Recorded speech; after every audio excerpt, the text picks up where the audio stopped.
Il y a un an, les groupes terroristes, le terrorisme islamique menaçait de descendre vers le sud malien. L'intervention française a permis de mettre un terme à tout ça.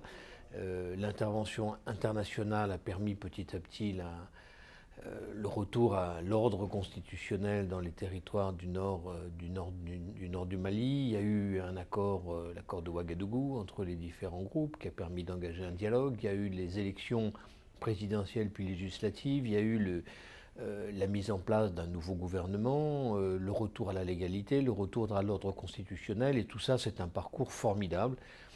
On a commencé à restabiliser la situation, ramener la confiance.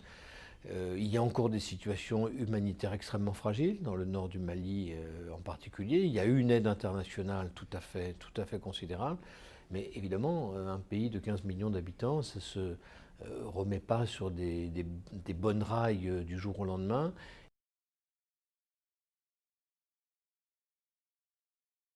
L'une des grandes problématiques depuis 10 ans, 20 ans maintenant, c'est de tout faire pour rapprocher les administrations, ceux qui mettent en œuvre les services publics de la population.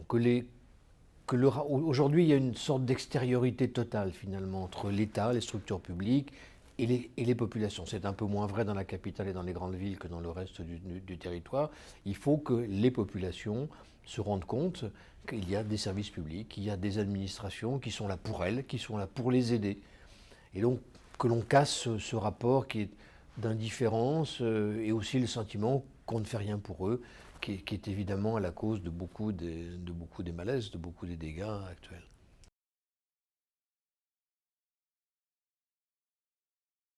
Aujourd'hui, l'une des priorités, c'est très certainement que les pays de la région se mettent entre eux, trouvent les moyens d'une coopération plus forte, plus importante, notamment autour des problématiques de sécurité, mais pas seulement autour des problématiques de sécurité. Les États sahéliens sont des États relativement fragiles, relativement petits, pour employer cette expression. Et donc le développement économique a besoin d'un cadre de coopération économique, un cadre d'échange à une échelle beaucoup plus large, d'où profondément une volonté d'intégration économique qui reste l'un des grands défis aujourd'hui. Il y a un déficit de confiance aujourd'hui des populations du Nord vis-à-vis d'une stabilisation réelle, d'un développement économique, la conviction qu'on ne prendra jamais en compte leurs intérêts, leurs revendications. Voilà, tout ça pèse. C'est l'engagement international qui est susceptible de contribuer à ramener cette confiance, à créer cette confiance entre l'ensemble des groupes, entre l'ensemble des parties prenantes de cette situation.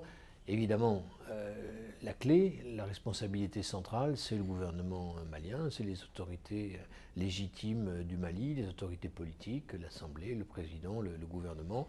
On est là pour les appuyer, on est là pour leur dire qu'il faut trouver un bon accord.